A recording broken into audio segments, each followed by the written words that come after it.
I just thought there was an interesting angle of this guy who's like taken a sabbatical from any and all violence, like will not touch a gun, will only carry pepper spray. And there's something great about being in this kind of high octane action film where Sam's character is an assassin, so naturally he is carrying weapons and guns all the time, has no problem with it, is just totally integrated into his personality, but my character's kind of at odds with it also.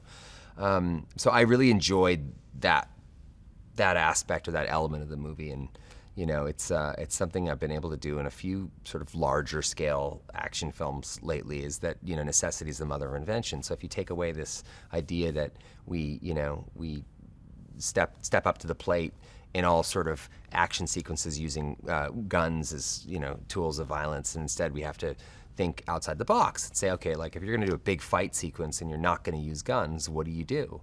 And it stretches everybody. It makes everybody better. It makes me better, so I love that.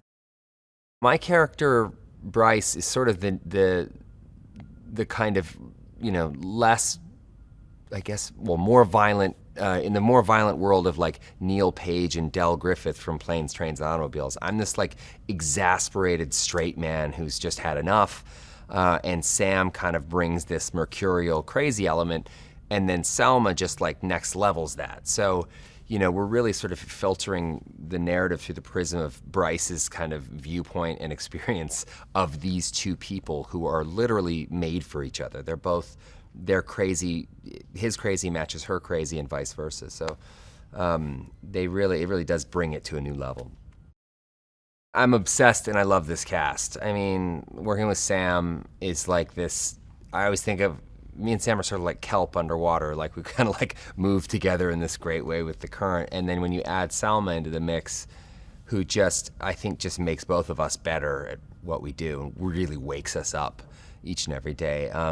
It was such a ball. It was just such a ball, every second of it. I know a lot of actors say that they miss their cast or miss their crew when they're leaving a set. I don't know if it's always genuine, but with this film, it really was. Like leaving that set and leaving those guys, and us all, head back to our normal lives. It took some adjustment because it was just such a beautiful experience to shoot with them.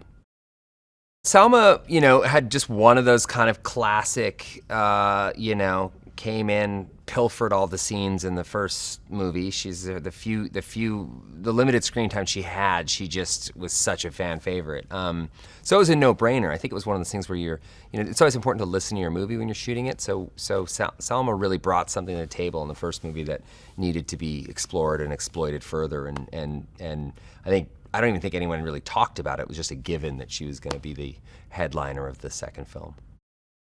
Sam Jackson, he's not only a legend, but he's just an incredibly generous actor, and I have a really unique chemistry with him. And chemistry is something that I don't think that you can manufacture. It's either there or it's not. It's a weird thing, and when you have it with someone and you find it with someone, it's special, because you're working with two people that know when to hit the brakes and know when to hit the gas, and it's this unspoken kind of code.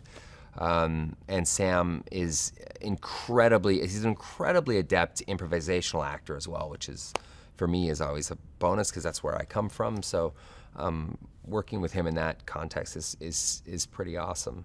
And, and I just love him as a person. I just really love Sam.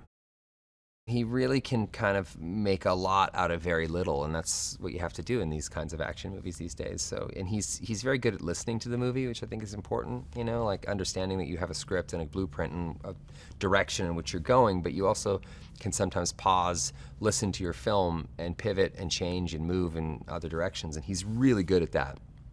And also just a good friend of mine. I still text with him this morning. He's just like he's a good soul. The sequel builds on the first movie in a delightful way. Sometimes it can be terrible because a sequel will just sort of exploit all the great things about the first movie and then reiterate them again. This movie doesn't do that. It sort of hijacks the tone and the sentiment in a great way, but gives life to so many more new and wild elements. So it really does improve upon that. Also, like, it was conceived from the get-go as an action comedy, unlike the first movie, which was sort of pivoted and recalibrated into something shortly before shooting. I just remember that it was mostly Selma and I that were soaking wet for half the movie. We were jumping in, oceans and rivers and streams and all kinds of stuff. I mean, the movie really covers a cross European kind of adventure. So lots of stunts, lots of bumps, lots of bruises. But they're all spoils of war, It's all part of the job. It's fun. Shooting in Croatia was special. I mean, it's not every day you get to go to a country like that and really immerse yourself in that culture and spend time, among those people and, in those sites. Also, when you're shooting a film, you're sort of sent to the most amazing places and locations that country might have to offer. So I loved shooting in Croatia. It's always great and special too when you get to go someplace that you've never been to before. So I was there with my whole family. They loved it as well. It was really beautiful.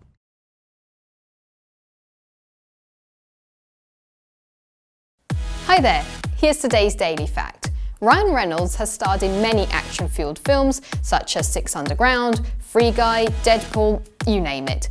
But his real life has also been far from peaceful. From surviving tsunamis in Indonesia to recovering falling from a bridge in Switzerland, he has seen it all. Remember to click below to subscribe, and if you like my t-shirt, you can get one for yourself at the shop link down below.